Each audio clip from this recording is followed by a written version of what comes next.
ಭವದವೋಷ್ಣೇನ ತಾತಪ್ಯಮಾನಾನ್ ಭುವಿ ಪರಂ ನಾಥಂ ಅಪ್ರೇಕ್ಷಮಾಣಾನ್ ಭುವನಮನ್ಯೇನ ಚ ಅನ್ಯೇನ ದೋಷ್ಣಾ ಭವತು ಭೀರ್ಮಾ ಇತಿ ನ ಸಾಂತ್ವಯಂತಂ ಪ್ರಣತವಾನ್ ಪ್ರಾಣಿನಾಂ ಪ್ರಾಣಭೂತಂ ಪ್ರಣತಿಭಿಃ ಪ್ರೀಣಯೇ ಪೂರ್ಣಬೋಧಂ.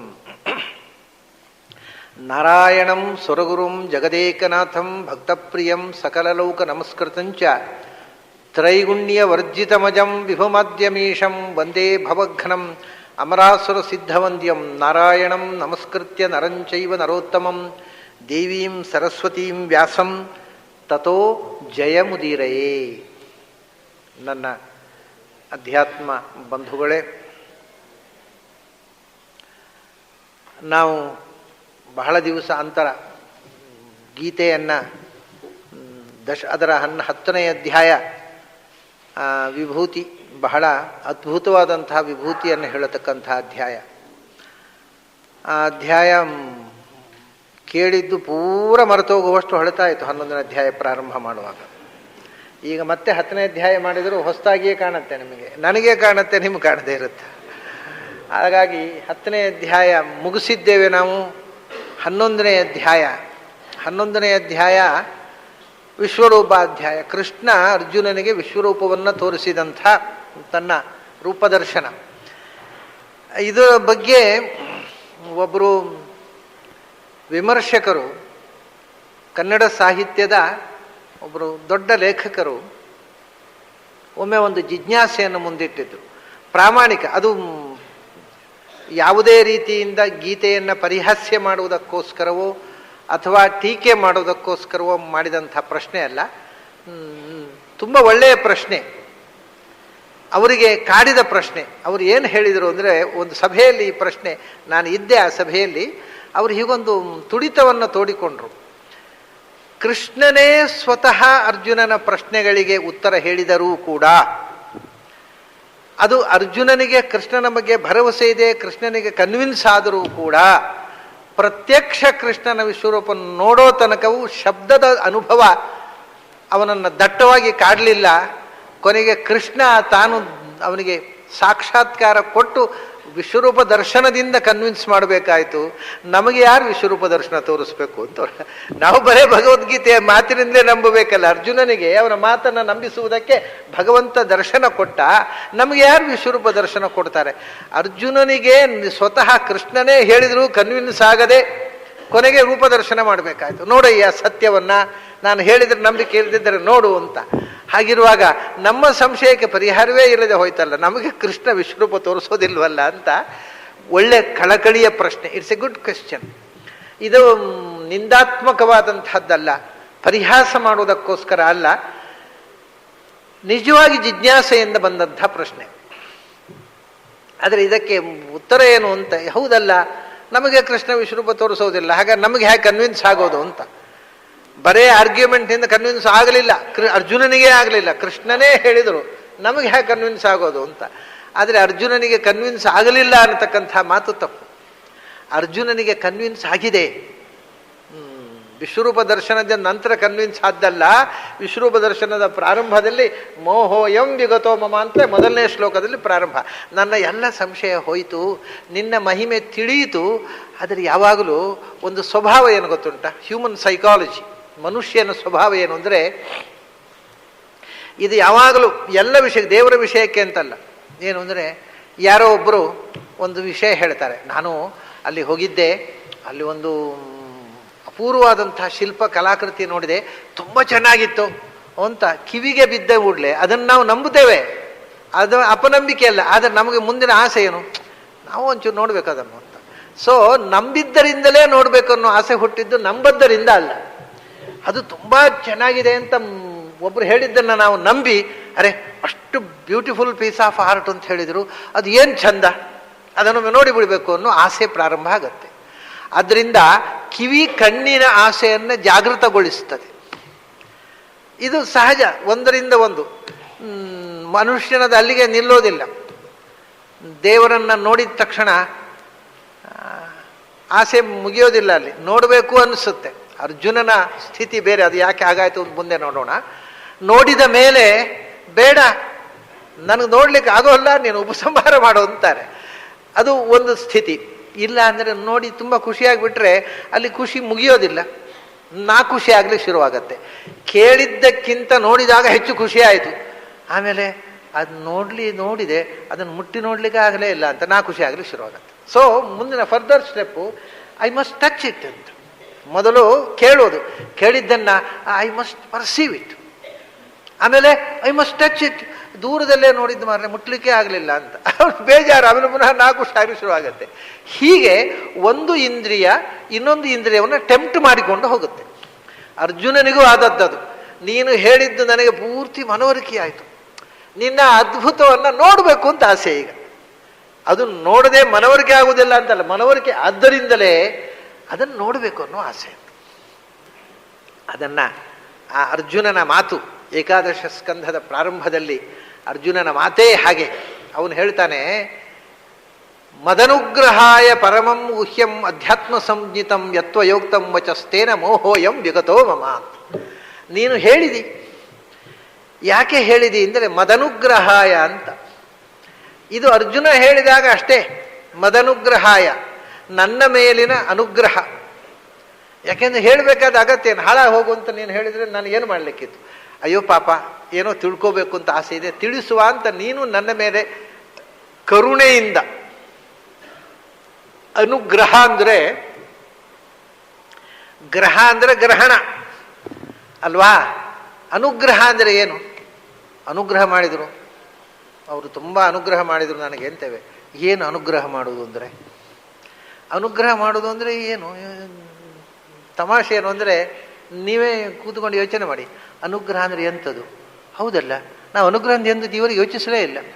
ಅನುಗ್ರಹ ಮಾಡಿದರು ದೇವರು ಅನುಗ್ರಹ ಮಾಡಿದರು, ಸ್ವಾಮಿಗಳು ಅನುಗ್ರಹ ಮಾಡಿದರು, ಸ್ವಾಮಿಗಳ ದೊಡ್ಡ ಅನುಗ್ರಹ ಹೇಳ್ತಾ ಬಂದಿದ್ದೇವೆ. ಹಾಗಂದ್ರೆ ಎಂಥದ್ದು ಅಂತ ಯೋಚಿಸಲೇ ಇಲ್ಲ ನಾವು.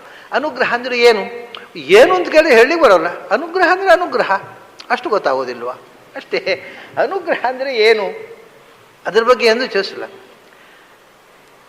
ನಮ್ಮನ್ನ ಗ್ರಹಣ, ಒಬ್ಬ ನಾವು ಜಾರಿ ಬೀಳುವಂಥ ಸ್ಥಿತಿಯಲ್ಲಿ ಇದ್ದವರನ್ನ ಎತ್ತಿ ಹಿಡಿಯುವುದು ಗ್ರಹಣ. ಅದು ನಮ್ಮ ಉದ್ಧಾರಕ್ಕೆ ಅನುಕೂಲವಾದ ಗ್ರಹಣ ಅನುಗ್ರಹಣ. ಅಂದರೆ ನಮ್ಮನ್ನ ಸರಿದಾರಿಯಲ್ಲಿ ಹೋಗುವಂತೆ ಎತ್ತಿ ಹಿಡಿಯುವುದಕ್ಕೆ ಅನುಗ್ರಹ ಅಂತ ಹೇಳೋದು. ಅನುಗ್ರಹ ಅಂದರೆ, ಯಾಕೆಂದರೆ ಇದಕ್ಕೆ ಬೇರೆ ಭಾಷೆಯಲ್ಲಿ ಶಬ್ದ ಇಲ್ಲ, ಕನ್ನಡದಲ್ಲಿ ಶಬ್ದ ಇಲ್ಲ. ಅನುಗ್ರಹಕ್ಕೆ ಪ್ರತಿ ಶಬ್ದ ಇಲ್ಲ. ದೇವರು ಅನುಗ್ರಹ ಮಾಡಿದ ಅಂತ ಹೇಳೋದು ಅಷ್ಟೇ. ಅನುಗ್ರಹ ಮಾಡೋದನ್ನು ಕನ್ನಡದಲ್ಲಿ ಹೇಳ್ರಿ ಅಂದರೆ ಅನುಗ್ರಹ ಮಾಡೋದು ಅಷ್ಟೇ. ಇಂಗ್ಲೀಷ್ನಲ್ಲಿ ಕೆಟ್ಟದಾಗಿ ಅನುವಾದ ಮಾಡಿ ಗ್ರೇಸು ಅಂತ. ಗ್ರೇಸು ಅಲ್ಲ, ಮಣ್ಣು ಅಲ್ಲ, ಅದು ಅನುಗ್ರಹ ಅಂದರೆ. ಅದಕ್ಕೆ ಸರಿಯಾದ ಶಬ್ದ ಇಲ್ಲ, ಅದಕ್ಕೆ ಏನಾದರೂ ಒಂದು ಶಬ್ದ ಹೇಳೋದು. ಇವತ್ತು ಸಂಸ್ಕೃತ ಶಬ್ದಗಳ ಕೆಟ್ಟ ಇಂಗ್ಲೀಷ್ ಅನುವಾದದಿಂದಲೇ ಅನೇಕ ತಪ್ಪು ಅಭಿಪ್ರಾಯಗಳು ವಿಶ್ವದಾದ್ಯಂತ ಬೆಳೆಯುವುದಕ್ಕೆ ಸಾಧ್ಯ ಆಯಿತು. ಅದಕ್ಕೆ ಸರಿಯಾದಂಥ ಆಂಗ್ಲ ಪದ ಇಲ್ಲ, ಕನ್ನಡದಲ್ಲೇ ಇಲ್ಲ. ನಮ್ಮ ದೇಶದ ಶಬ್ದಕ್ಕೆ ನಮ್ಮ ಭಾಷೆಯಲ್ಲೇ ಶಬ್ದ ಇಲ್ಲ. ಅವರು ಗ್ರೇಸು ಅಷ್ಟೇ. ಅನುಗ್ರಹ ಅಂದರೆ ಗ್ರೇಸ್ ಆಫ್ ಗಾಡ್, ದೇವರ ಅನುಗ್ರಹ. ಇನ್ನೇನು ಹೇಳಬೇಕು? ಅನುಗ್ರಹ ಅಂದರೆ ಏನು? ಪ್ರತಿ ಶಬ್ದ ಯಾವ ಭಾಷೆಯಲ್ಲೂ ಒಬ್ಬ ಮನುಷ್ಯನನ್ನು ಉದ್ಧಾರ ಮಾಡಿ ಅವನನ್ನು ಎತ್ತರಕ್ಕೇರಿಸಿ ಮುನ್ನಡೆಸಬೇಕು ಅನ್ನತಕ್ಕಂಥ ಒಂದು ಡಿಸೈರ್ ಉಂಟಲ್ಲ ದೊಡ್ಡವರಲ್ಲಿ. ತಮ್ಮಿಂದ ಚಿಕ್ಕವರನ್ನು, ಇವರನ್ನು ಎತ್ತರಕ್ಕೇರಿಸಿ ಸರಿದಾರಿಯಲ್ಲಿ ನಡೆಸಬೇಕು, ಇವರನ್ನು ಉದ್ಧಾರ ಮಾಡಬೇಕು ಅನ್ನುವ ಡಿಸೈರ್, ಆ ವಿಲ್ ಉಂಟಲ್ಲ, ಅದು ಅನುಗ್ರಹ.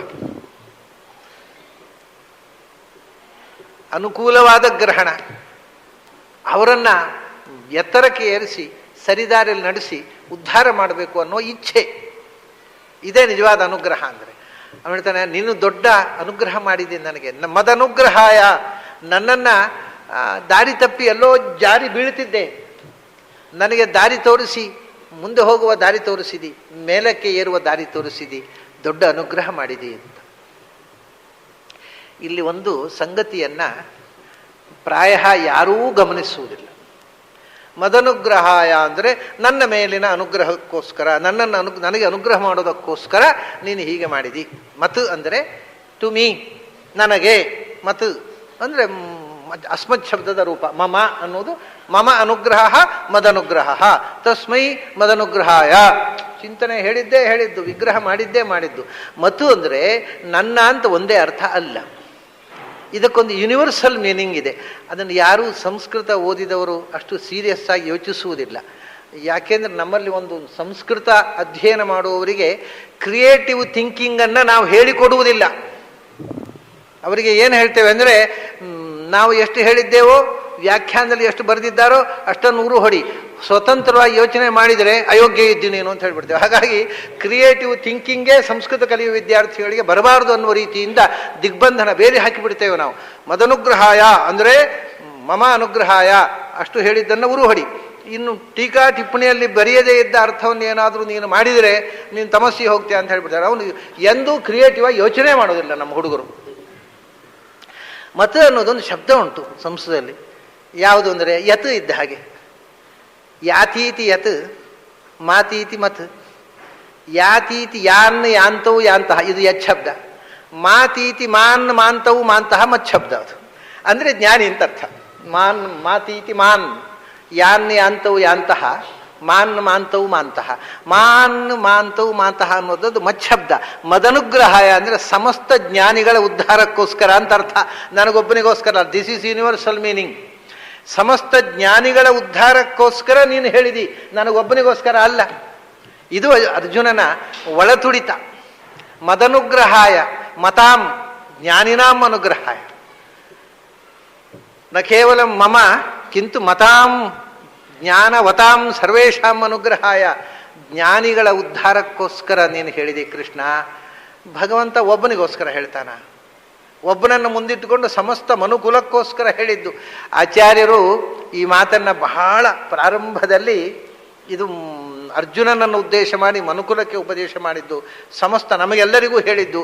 ಅಲ್ರಿ, ಅದು ನಮಗೆಲ್ಲರಿಗೂ ಹೇಳಿದರೆ ಅವನು ಯುದ್ಧ ಭೂಮಿಯಲ್ಲಿ ರಥದಲ್ಲಿ ಕೂತ್ಕೊಂಡು ಅರ್ಜುನ ಹತ್ರ ಹೇಳಿದ್ರೆ ನಮಗೆ ಹೇಗೆ ಗೊತ್ತಾಗುತ್ತೆ? ಗೊತ್ತಾಯ್ತಲ್ಲ, ಹೇಗೆ ಗೊತ್ತಾಯ್ತು? ಈಗ ಗೊತ್ತಾಯ್ತಲ್ಲ, ಹೇಗೆ ಗೊತ್ತಾಯ್ತು? ಹಾಗೆ ಪ್ರಶ್ನೆ ಮಾಡೋರು ಹೇಳ್ತಾರೆ, ನಿಮ್ಗೆ ಹೇಗೆ ಗೊತ್ತಾಗುತ್ತೆ ಹೇಳ್ತಾರೆ, ನಿಮ್ಗೆ ಹೇಗೆ ಗೊತ್ತಾಯ್ತು? ಈಗ ಅದು ವ್ಯಾಸರು ಬರೆದದ್ದೇ, ಅದನ್ನೇ ನಾನು ಹೇಳಿದ್ದು. ಅವರೇ ಹೇಳ್ತಾರೆ, ಗ್ರಥಯಿಷ್ಯತಿ ಹಿ ವ್ಯಾಸರೂಪೇಣ ಸ್ವಯಮೇವ. ಕೃಷ್ಣ ಅರ್ಜುನಿಗೆ ಹೇಳಿದ್ದನ್ನ ಮತ್ತೆ ತಾನೇ ವ್ಯಾಸರೂಪದಿಂದ ರೆಕಾರ್ಡ್ ಮಾಡ್ಲಿಕ್ಕೆ ಉಂಟಲ್ವ, ಮತ್ತೆ ಗ್ರಂಥ ರೂಪದಲ್ಲಿ ರಚನೆ ಮಾಡಿ ಕೊಡ್ಲಿಕ್ಕೆ ಉಂಟಲ್ವ. ಅದರಿಂದ ಇಡೀ ಪ್ರಪಂಚಕ್ಕೆ ಮುಟ್ಟುತ್ತೆ ಅಂತ ಗೊತ್ತಿದ್ದೇ ಅರ್ಜುನಿಗೆ ಮಾತ್ರ ಹೇಳೋದಕ್ಕೆ ಹೊರತು ಕೇವಲ ಒಬ್ಬನಿಗೋಸ್ಕರ ಭಗವಂತ ಹೇಳಿದ್ದಲ್ಲ. ಒಬ್ಬನಿಗೋಸ್ಕರ ಯಾವತ್ತೂ ಭಗವಂತ ಒಂದು ಮಾತು ಹೇಳಿದರೆ ಅದು ಇಡೀ ವಿಶ್ವಕ್ಕೆ ಸಂಬಂಧಪಟ್ಟಂಥ ಉದ್ಗಾರ ಸಂದೇಶ, ಅದು ಹೊರತು ಒಬ್ಬ ವ್ಯಕ್ತಿಗೆ ಅಲ್ಲ. ಅದನ್ನ ಮದನುಗ್ರಹಾಯ ಅಂದರೆ ಸಮಸ್ತ ಜ್ಞಾನಿಗಳ ಉದ್ಧಾರಕ್ಕೋಸ್ಕರ ನೀನು ಹೇಳಿದಿ. ಹೇಳಿದ್ದು ನನಗೆ, ಆದರೆ ಅದನ್ನ ಎಲ್ಲ ಜ್ಞಾನಿಗಳ ಉದ್ಧಾರಕ್ಕೋಸ್ಕರ ಹೇಳಿದಿ. ಮದನುಗ್ರಹಾಯ ಏನು ಹೇಳಿದಿ? ಪರಮಂ ಗುಹ್ಯಂ ಅಧ್ಯಾತ್ಮ ಸಂಜ್ಞಿತಂ ಅಂತ. ಅದನ್ನು ಪರಮಂ ಗುಹ್ಯಂ, ಪರಮಂ ಗುಹ್ಯಂ ನೀನು ನಮಗೆ ಹೇಳಿರತಕ್ಕಂಥ ವಿಷಯ ಉಂಟಲ್ಲ, ಅದು ಬಹಳ ರಹಸ್ಯವಾದ ವಿಷಯ. ರಹಸ್ಯವಾದ ಗುಹ್ಯಂ ಅಂದರೆ ಮುಚ್ಚಿಡಬೇಕಾದಂಥ ಸಂಗತಿ ಹೊರತು ಬಿಚ್ಚಿಡಬೇಕಾದ ಸಂಗತಿ ಅಲ್ಲ. ಅಂದರೆ ರಸ್ತೆ ಬದಿಯಲ್ಲಿ ಸೋಪು ಬಾಕ್ಸಿನ ಮೇಲೆ ನಿಂತು ಹೇಳಬೇಕಾದ ಸಂಗತಿ ಅಲ್ಲ. ಯಾರಿಗೆ ಅಪೇಕ್ಷೆ ಉಂಟೋ, ಯಾರಿಗೆ ತಿಳ್ಕೊಳ್ಬೇಕು ಅಂತನ್ನುವಂಥ ಕಳಕಳಿ ಉಂಟೋ ಅಂಥವರು ಬಂದು ಹಠ ಹಿಡಿದಾಗ ಮಾತ್ರ ಬಿಚ್ಚಿಕೊಳ್ಳಬೇಕಾದ ವಿಷಯ. ಅವನು ಅಂದರೆ ಇಷ್ಟು ರಹಸ್ಯ. ಅಪೇಕ್ಷೆ ಪಟ್ಟವರನ್ನು ಕೂಡ ತಕ್ಷಣ ಹೇಳ್ತಿರ್ಲಿಲ್ಲ. ನಿಮಗೆ ಗೊತ್ತಿದೆ, ಉಪನಿಷತ್ನಲ್ಲಿ 6 ಮಂದಿ ಪ್ರಶ್ನೆ ಕೇಳಲಿಕ್ಕೆ ಬಂದಾಗ ಷಟ್ಪ್ರಶ್ನ, ಅವನು ಹೇಳಿದ ಸಂವತ್ಸರಂ ವತ್ಸ್ಯಥ, 1 ವರ್ಷ ಇರಿ ಮತ್ತೆ ನೋಡೋಣ ಅಂದ. ಕೇಳಿದ ತಕ್ಷಣ ಹೇಳುವುದಿಲ್ಲ, ಯಾಕೆಂದರೆ ಅವರ ಆಸಕ್ತಿ ಎಷ್ಟು ಆಳವಾದದ್ದು. 1 ವರ್ಷ ಇರಿ ಅಂತ ಹೇಳಿದವಳು, ಅಯ್ಯೋ ಇವರಲ್ದರೆ ಇನ್ನೊಬ್ಬರು ಮೇಷ್ಟ್ರು, 1 ವರ್ಷ ವೇಸ್ಟ್ ಮಾಡೋದು, ಯಾಕಂದ್ರೆ ಹೊರಟೋದ್ರೆ ಹೋಗಲಿ, ಇಲ್ಲ ಬೇಕು ಅಂತಾದರೆ ಕಾಯ್ತಾರೆ, ಅಂದ್ರೆ ಜ್ಞಾನದ ತೃಷೆ ಇದ್ದರೆ ಕಾಯ್ತಾರೆ ಅಂತ ತಕ್ಷಣ ಹೇಳ್ತಿರ್ಲಿಲ್ಲ. ಕಾಯಿಸೋದು, ಎಷ್ಟು ಕಾಯಿಸಿದ್ರೆ ಅಷ್ಟು ಕಾಯ್ಲಿಕ್ಕೆ ಸಿದ್ಧ. ಯಾಕೆಂದರೆ ಜ್ಞಾನಕ್ಕೋಸ್ಕರ ಜನ್ಮ ಜನ್ಮ ಕಾಯ್ತೀನಿ ಅನ್ನೋನು ಬೇಕು ವಿದ್ಯಾರ್ಥಿ. ಅವರು ಈ ಪುರುಷೋತ್ತಿಲ್ಲದಿದ್ದರೆ ಇನ್ನೊಬ್ಬ ಮೇಷ್ಟ್ರನ್ನು ಹುಡುಕೋ ಅಂದರೆ ಅವನು ಜ್ಞಾನಾಪೇಕ್ಷೆ ಅಲ್ಲ ಅವನು. ಅದರಿಂದ ಅಂಥ ಯಾರತ್ರವೂ ಬಿಚ್ಚಿಡದೆ ಮುಚ್ಚಿಟ್ಟಂಥ ಒಂದು ವಿದ್ಯೆಯನ್ನು ನೀನು ಎಲ್ಲಿ, ನಾನು ಪಟ್ಟೆ ನಮ್ಮಲ್ಲಿ ಹೇಳ್ತಾ ಇರೋವಲ್ಲ, ಅಯ್ಯೋ ಭಗವದ್ಗೀತೆ ಹೇಳಬೇಕಂದ್ರೆ ಪಟ್ಟೆ ಮಾಡಿ ಉಟ್ಕೋಬೇಕು, ಅಂಗಿ ಹಿಂಗೆ ಹಾಕ್ಕೊಂಡು ಹೇಳಬಾರ್ದು. ಮೊದಲು ಕೃಷ್ಣ ಹೇಳಿದ್ದು ಅಂಗಿ ಹಾಕ್ಕೊಂಡು, ಅರ್ಜುನ ಕೇಳಿದ್ದು ಅಂಗಿ ಹಾಕ್ಕೊಂಡು. ಯಾಕೆಂದ್ರೆ ಯುದ್ಧ ಭೂಮಿಯಲ್ಲಿ ಕವಚ ಅಂದ್ರೆ ಅಂಗಿಂದ್ರೆ ಒಂದೇ ತಾನೆ. ಕೃಷ್ಣ ಅಂಗಿ ಹಾಕ್ಕೊಂಡು ಹೇಳಿದ, ಅರ್ಜುನ ಅಂಗಿ ಹಾಕ್ಕೊಂಡು ಕೇಳಿದ, ನೀವೆಲ್ಲ ಅಂಗಿ ತೆಗಿಬೇಕು ಯಾಕೆ? ಒಳಗಿನ ಅಂಗಿ ತೆಗೆಯುವುದಕ್ಕೋಸ್ಕರ ಇರೋದು ಹೊರತು ಈ ಅಂಗಿ ಹಾಕಿದ್ರು ಒಂದೇ ಬಿಟ್ಟರು ಒಂದೇ, ಅದು ದೊಡ್ಡ ಸಂಗತಿ ಅಲ್ಲ. ಮೊದಲನೇ ಗೀತಾ ಪ್ರವಚನ ಆದದ್ದು ಅಂಗಿ ಹಾಕ್ಕೊಂಡು, ನಾನು ಯಾಕೆ ಹೇಳಿದೆ ಅಂದರೆ ಅಂಗಿ ಹಾಕ್ಕೊಂಡೇ ಗೀತೆ ಹೇಳಬೇಕು ಅಂತ ಅರ್ಥ ಇಲ್ಲ. ನೀವು ಪಟ್ಟೆ ಮಾಡಿ ಉಟ್ಕೊಂಡು ಶುದ್ಧವಾಗಿ ಹೇಳುವುದು ಒಳ್ಳೆಯದೇ. ಆದರೆ ಅಂಗಿಯ ಬಗ್ಗೆ ಇರೋ ತಪ್ಪು ಕಲ್ಪನೆಗಳಿವರು. ಅಂಗಿ ಹಾಕ್ಕೊಂಡು ಹೇಳಬಾರ್ದು. ಅರೆ ಮೊದಲು ಕೃಷ್ಣನ ಮೇಲೆ ಆಕ್ಷೇಪ ಆಯ್ತಲ್ಲ ಇವರು, ನಮ್ಮ ನಿಮ್ಮ ಮೇಲೆಲ್ಲ. ಅಂಗಿ ಹಾಕ್ಕೊಂಡು ಹೇಳುವವರೆಲ್ಲ ಅಯೋಗ್ಯರು ಅಂದರೆ ಮೊಟ್ಟ ಮೊದಲು ಕೃಷ್ಣನೇ ಅಯೋಗ್ಯ ಆಗಿ ಹೋಗಿಬಿಟ್ಟ. ಈಗ ಗೀತೆ ಹೇಳಿದ ಕೃಷ್ಣನೇ ಅಯೋಗ್ಯ, ಅವನ ಗೀತೆಯನ್ನು ಇವರು ಯಾಕೆ ಪ್ರವಚನ ಮಾಡ್ತಾರೆ? ಅವನು ಅಂಗಿ ಹಾಕ್ಕೊಂಡು ಮೊದಲು ಹೇಳಿದ್ದೇನೆ, ಮೊದಲು ತಪ್ಪು ಮಾಡಿದವನೇ ಕೃಷ್ಣ.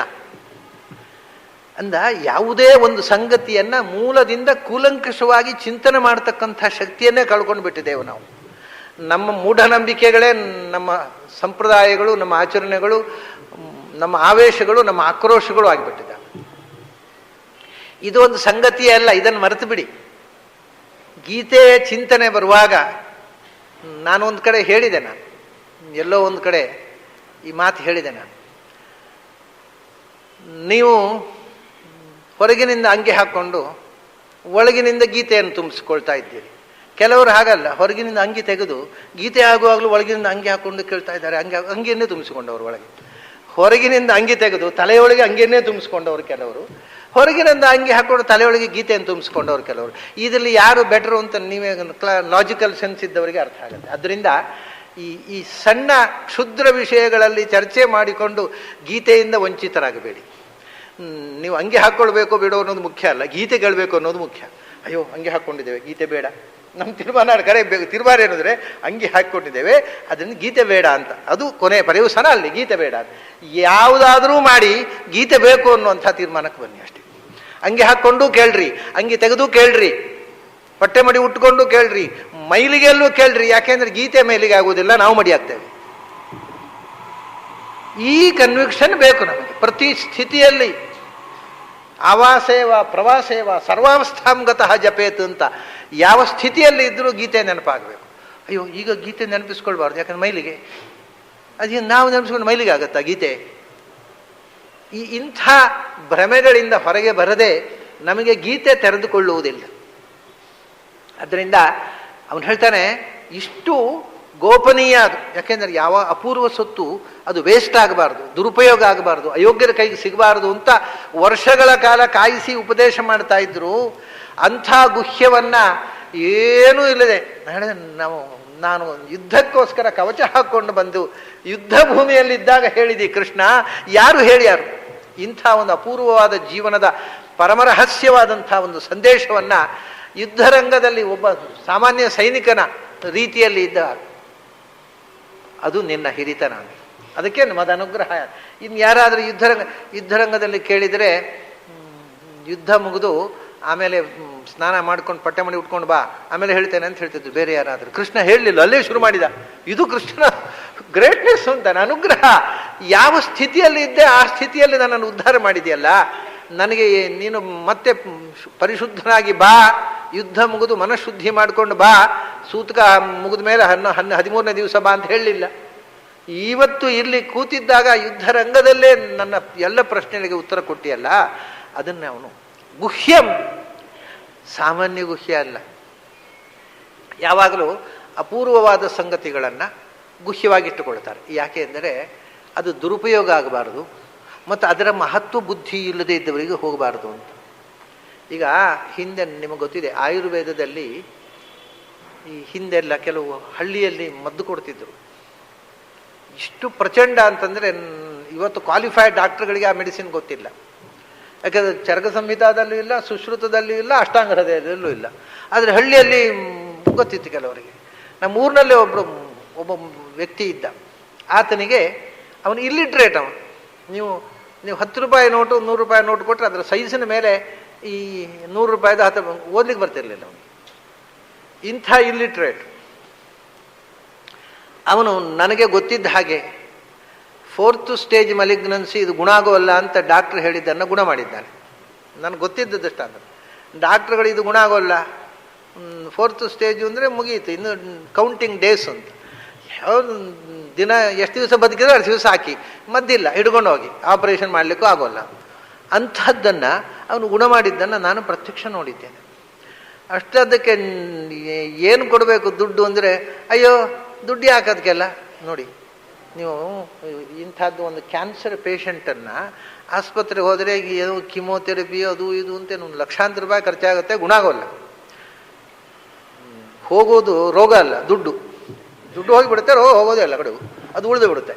ಆದರೆ ಇವನ ಹತ್ರ ಹೋದರೆ ಅದಕ್ಕೆ ದುಡ್ಡು ಎಷ್ಟಾಯಿತು ಅಂದರೆ, ಅಯ್ಯೋ ಅದಕ್ಕೆ ದುಡ್ಡು ಅಂತದ್ದು, ಕಾಡಿನಲ್ಲಿ ಸೊಪ್ಪಿದೆ, ಬಾವಿಯಲ್ಲಿ ನೀರಿದೆ, ನಾನು ಕಷಾಯ ಮಾಡಿದ್ದಷ್ಟೇ, ನಾನೇನು ಖರ್ಚು ಮಾಡಲಿಲ್ಲ, ನನ್ನ 10 ಪೈಸೆ ಖರ್ಚಾಗಲಿಲ್ಲ, ನೀವು ಹಿಡ್ಕೊಂಡು ಹೋಗಿ, ಅದರಿಂದ ಗುಣ ಆದರೆ ದೇವರಿಗೆ ಏನಾರು ಕಾಣಿಕೆ ಹಾಕಿ ಅಂತ ಹೇಳ್ತಿದ್ದ. ನೋಡಿ, ತಾನು ದುಡ್ಡು ತೊಗೊಳ್ತಿರ್ಲಿಲ್ಲ, ದೇವರಿಗೆ ಏನಾರು ಕಾಣಿಕೆ ಹಾಕಿ ಗುಣ ಆದರೆ, ಆಗದೇ ಇದ್ದರೆ ಬೇಡ, ನನಗೇನೂ ಬೇಕಿಲ್ಲ.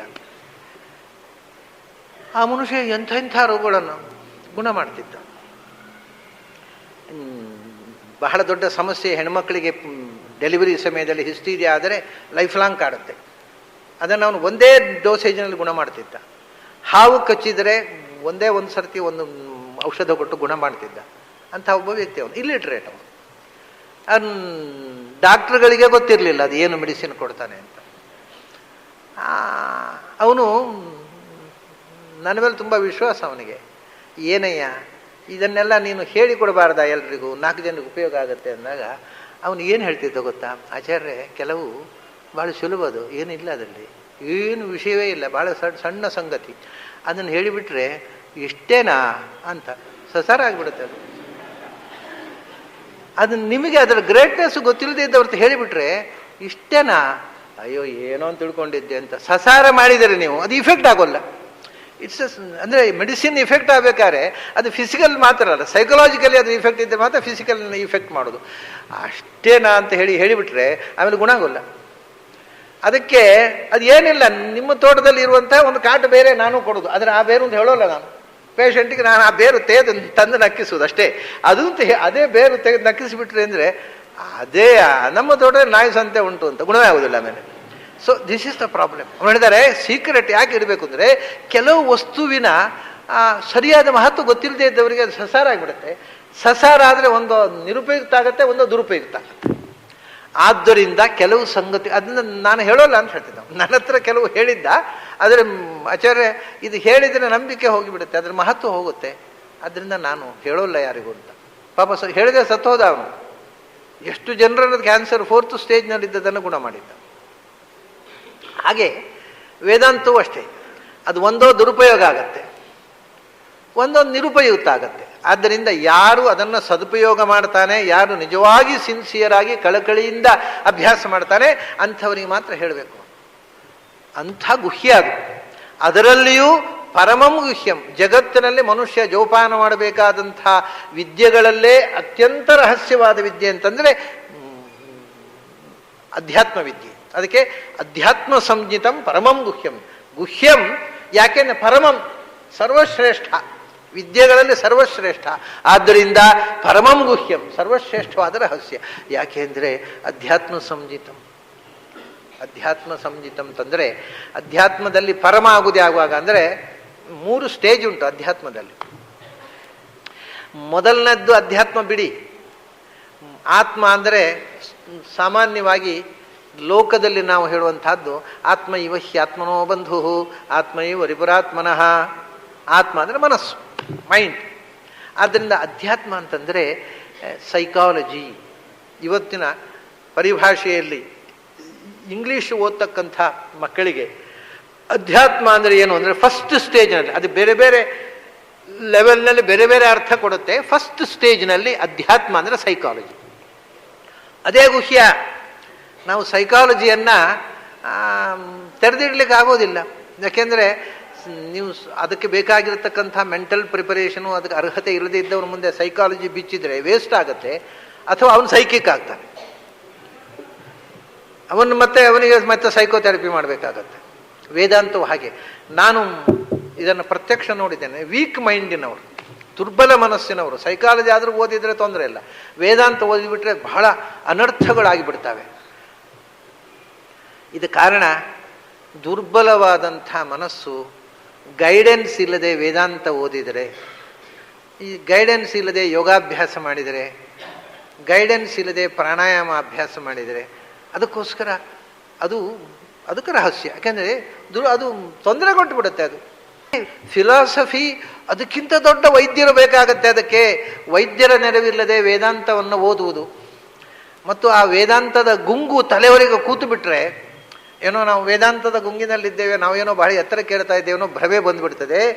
ಅದು ಅಷ್ಟು ಸುಲಭದಲ್ಲಿ ಗುಂಗು ಹತ್ತೋಲ್ಲ, ಅದು ಗುಂಗು ಹತ್ತುವುದೇ ಅಲ್ಲ, ಅದು ಒಂದು ಭ್ರಮೆ. ವೇದಾಂತ ನನಗೆ ಬಹಳ ಇಷ್ಟವಾಗಿದೆ, ನಾನು ವೇದಾಂತವನ್ನೇ ಅರೆದು ಕುಡಿದು ವೇದಾಂತವನ್ನೇ ತಿಂದು ವೇದಾಂತವನ್ನೇ ಹೊದ್ದು ಮಲಗ್ತಾ ಇದ್ದೇನೆ ಅಂತ ತಿಳ್ಕೊಳ್ತಾರೆ.